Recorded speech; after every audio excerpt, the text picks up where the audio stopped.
I grew up in a house where success wasn't just encouraged, it was demanded. My mother, Evelyn Carter, was one of the most powerful businesswomen in the city. People admired her, feared her, and even envied her. But me, I was her biggest disappointment. I remember one night I was about 15. My brother and sister had just returned from some business award ceremony for young entrepreneurs. Mom was glowing with pride, introducing them to her friends as future leaders. Then she turned to me. "Daniel," she said with that cold smile, "tell them what you've been up to. Playing guitar? Reading stories? Such a waste of time." Her friends chuckled politely, but I could see in her eyes, I wasn't just a disappointment. I was an embarrassment. I wanted to scream. Instead, I said quietly, "I want to be a doctor." Her smile vanished. "A doctor?" she repeated, as though I had spat on the family name. "Do you think I built all this so my son could run around in scrubs like a servant? No. You'll join the Carter Group like your siblings." I shook my head. "I don't want the business. I want to save lives." The room went silent. My mother's face hardened. She stood, towering over me. "If you walk away from this family, you are dead to me."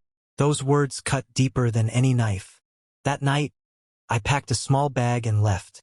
College wasn't easy. Without my family's support, I had to work nights at a diner, scrubbing dishes just to afford textbooks. Some nights, I slept in the library because I couldn't afford the dorm. I remember mopping floors at 3 a.m., my hands blistered, when my manager told me, "You'll never make it as a doctor if you're this tired all the time." But I refused to quit. Every insult, every doubt, it became fuel. In my second year, I almost dropped out. Tuition was too high, and the stress was crushing me. Then something happened that changed everything. One night at the diner, a little girl started choking on her food. Everyone panicked. But I remembered my CPR training. I rushed over, performed the Heimlich maneuver, and saved her. Her mother cried, hugging me, whispering, "You saved my baby. You're meant for this." That moment, that was my proof. I kept going. I studied harder, worked longer, and slowly I rose. Professors noticed me. I got scholarships. And patients, real patients, began to look at me with gratitude. Meanwhile, I heard whispers about my siblings. The Carter empire was crumbling from corruption scandals. But I stayed focused. Years passed. And finally, I was no longer the poor boy cleaning floors. I was Dr. Daniel Carter, respected in my field. It all came full circle when I got a call from the board of directors at St. Mary's Hospital, the most prestigious hospital in the state. They wanted me as their new chief medical officer. Couldn't believe it. Me, the boy who once had nothing? But fate wasn't done with me. On my very first day, I walked into the grand boardroom. Suits and ties everywhere. Powerful people. Cameras flashing. And there she was, my mother, sitting at the table, confident as ever, smiling as though she owned the place. She was on the board because her company had just merged with the hospital. The chairman stood and said proudly, "Ladies and gentlemen, allow me to introduce the new Chief Medical Officer of St. Mary's Hospital, Dr. Daniel Carter." The room erupted in applause. But my mother's smile froze. Her glass slipped from her hand, shattering on the floor. Her eyes locked on mine, wide with shock. I walked to the front, every step echoing. For years, I had dreamed of this moment, and now it was here. After the meeting, she cornered me. "Daniel," she whispered. Her voice cracked, something I had never heard before. I thought you were gone." I looked at her, calm. "You said I was dead to you. Remember?" Her eyes filled with tears.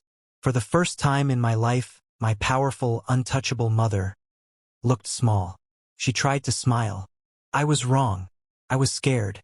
I wanted the best for you, and I didn't know how to accept your choice. But look at you now. I'm proud of you." I wanted to scream at her, to remind her of the nights I starved, the times I almost gave up because of her words. But instead I said, "Pride means nothing to me anymore. Respect does. And respect is earned." There was silence. Then my brother and sister walked in. They looked exhausted, ashamed.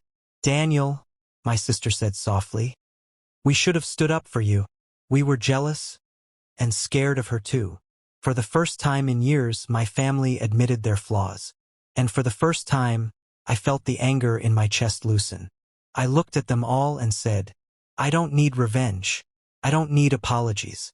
What I need is to never hear the words useless or dead to me again. Because I know my worth now." The room was quiet. Then, my mother nodded, tears rolling down her cheeks. That day, I didn't just walk into a new job. I walked into a new life. And the message is simple. No matter who doubts you, no matter who abandons you, keep going. Because one day, the world will recognize the value they once ignored. Don't forget to subscribe, like and share, and see you in the next video.